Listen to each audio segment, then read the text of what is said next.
What do John Bonham, Ginger Baker, Neil Peart, and Bill Bruford all have in common? All of these iconic rock drummers and so many others were influenced by the great jazz drummers that came before them. Drummers like Max Roach, Art Blakey, Elvin Jones, and Tony Williams. In this video, I'm going to be breaking down 9 of the most iconic and influential jazz grooves of all time. So let's go all the way back to the 1930s during the swing era. And this was a time when so many of the jazz standards we know and love today were written and popularized.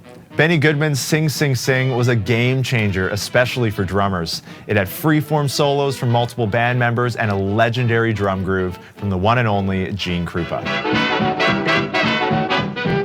This is easily one of the most recognizable tunes in all of jazz music, but it was especially important at the time because of the way it featured the drums. The track begins with a floor tom groove that sounds like this.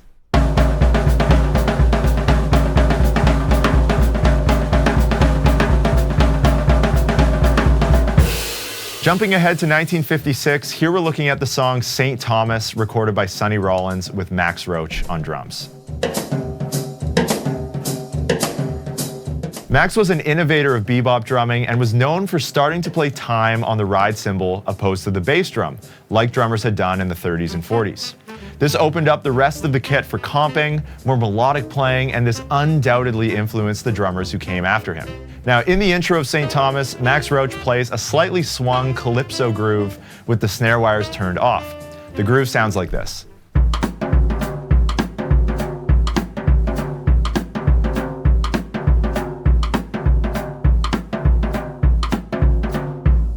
Next up is the song Moanin, recorded by Art Blakey and the Jazz Messengers in 1959. This is a textbook example of a jazz shuffle.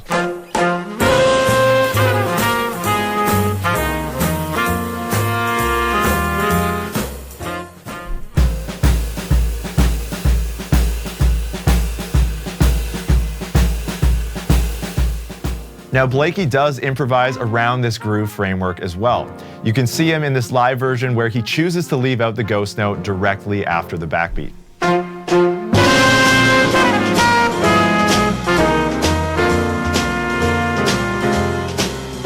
Without a doubt, this is the most famous tune from Art Blakey's long and storied career. Critics have hailed this song and the record as being a catalyst for the soul jazz style that emerged in the late 1950s and early 1960s.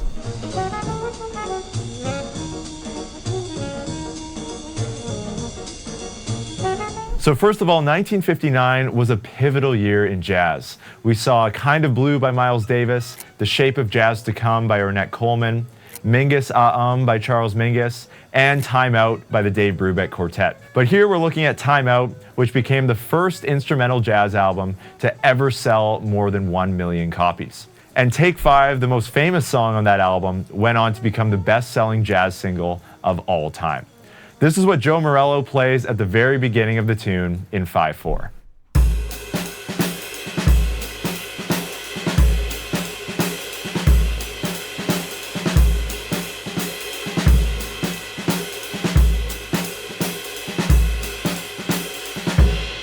Right now, let's jump ahead to 1961 to another example from Art Blakey and the Jazz Messengers. This one is called A Night in Tunisia.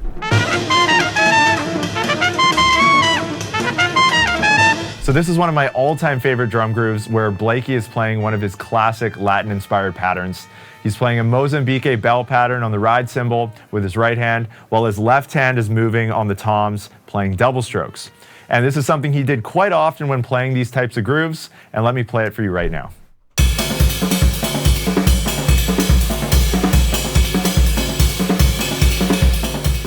In the mid-60s, we start to see the influence that funk music had on jazz musicians, like in this next tune, which is Herbie Hancock's Cantaloupe Island, with the great Tony Williams on drums.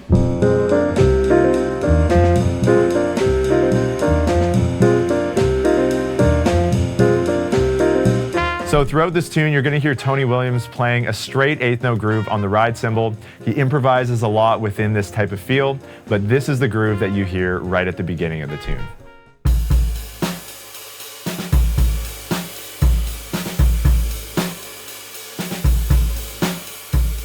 This record, Empyrean Isles, really pushed the boundaries of jazz music in the 60s by combining elements of bebop, funk, and more avant-garde jazz.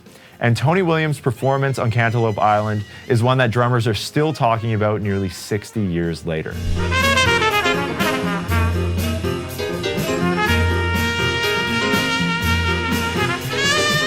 In 1965, one of the most important jazz records of all time was released, and that was A Love Supreme by John Coltrane.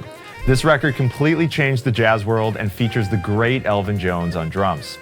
This next groove is from part 1 of A Love Supreme, called Acknowledgement.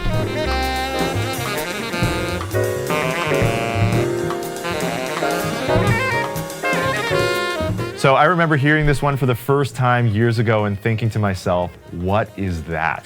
I had never heard a groove like that before, and like Art Blakey, Elvin also used a lot of Latin-inspired grooves, and this one in particular features a Mozambique bell pattern. You can play this on the bow or the bell of the ride cymbal, just like Elvin does.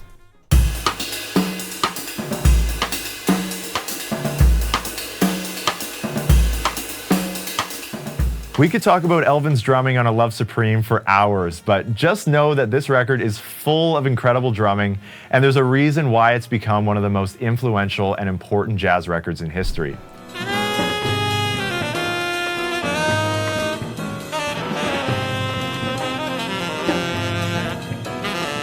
In the late 60s and early 70s, we started to see the rock and jazz worlds collide, and that brought us jazz fusion. One of the most famous fusion records from this era was called Spectrum, and that was by Billy Cobham.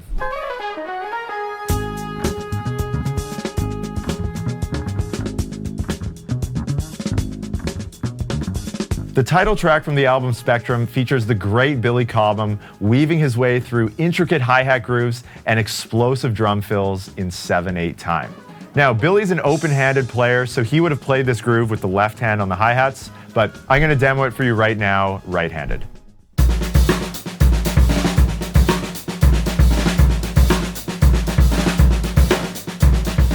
So this track is a personal favorite of mine, and this record actually got me into jazz music in the first place. And I remember I actually had the chance to meet Billy when he came to Drumeo back in 2016, and he filmed some amazing videos in the studio, so I highly recommend checking those out as well.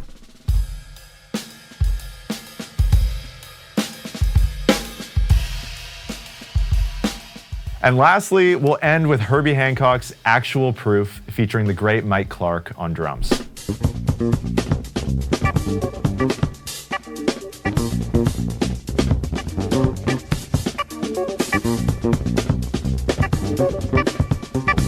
So this one is pretty insane, and it features a very intricate hi-hat pattern, tons of ghost notes and hi-hat openings, and a syncopated kick and snare pattern. This is just the first 4 bars of the track, and you're going to hear Mike improvise throughout the rest of the track, which is almost 10 minutes long. Here's what it sounds like up to tempo.